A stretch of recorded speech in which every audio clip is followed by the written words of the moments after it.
সবাইকে প্রীতি ও শুভেচ্ছা জানাচ্ছি মানিকগঞ্জের হরিরামপুর থানাধীন বকচর পদ্মার পাড় থেকে।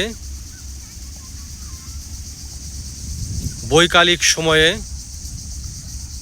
অসাধারণ পরিবেশ, অনিন্দ দৃশ্য। পদ্মার তীরে নৌকা বাঁধা আছে, পাশেই ওই যে দেখা যাচ্ছে গ্রামের চায়ের দোকান। নদী তীরে ছাগল ঘাস খাচ্ছে,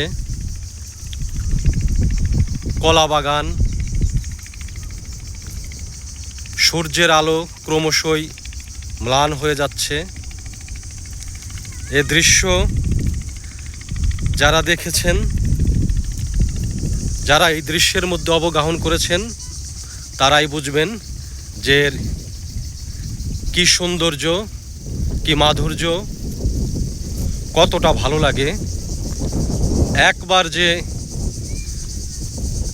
এরকম নদী তীরের সৌন্দর্য দেখেছেন, তিনি বারবার নদীর কাছে ফিরে যায়। এখন বসন্তকাল চলছে, পদ্মার পানি স্বচ্ছ নীলাভ রং ধারণ করেছে। বর্ষাকালীন সেই ঢেউ নেই। এই যে নৌকা বাঁধা,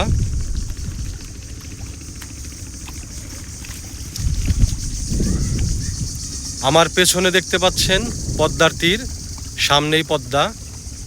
এই যে নৌকা বাঁধা, এই যে এখন আমি এদিকে ঘুরলাম, ওই যে একটা দেখা যাচ্ছে শিমুল গাছ, ওখানেই এতদিন ফুল ফুটেছিল। এই যে পদ্মার তীর, জিও ব্যাগ ফেলা হয়েছে যাতে পদ্মায় না ভাঙে।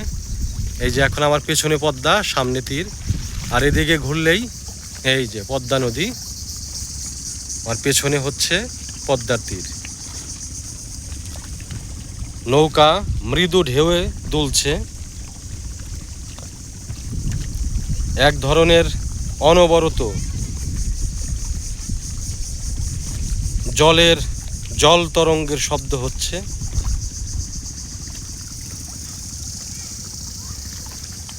এখানেই যেন জান্নাতি সুখ, স্বর্গীয় সুখ।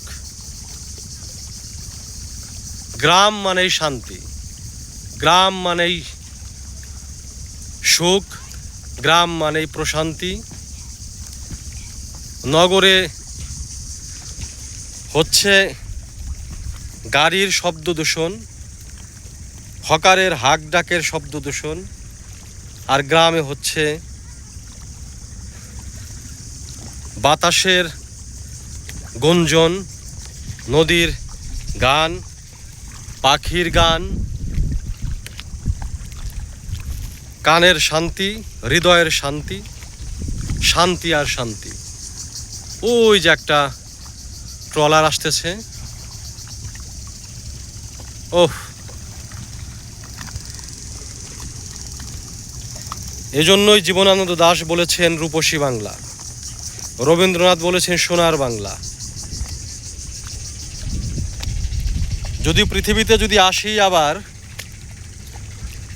আবার যেন এই বাংলার বুকে আসি, এরকম নদী তীরেই যেন ফিরে আসি। সকলকে আবারও প্রীতি ও শুভেচ্ছা জানিয়ে শেষ করছি এই ভিডিও। ধন্যবাদ সবাইকে।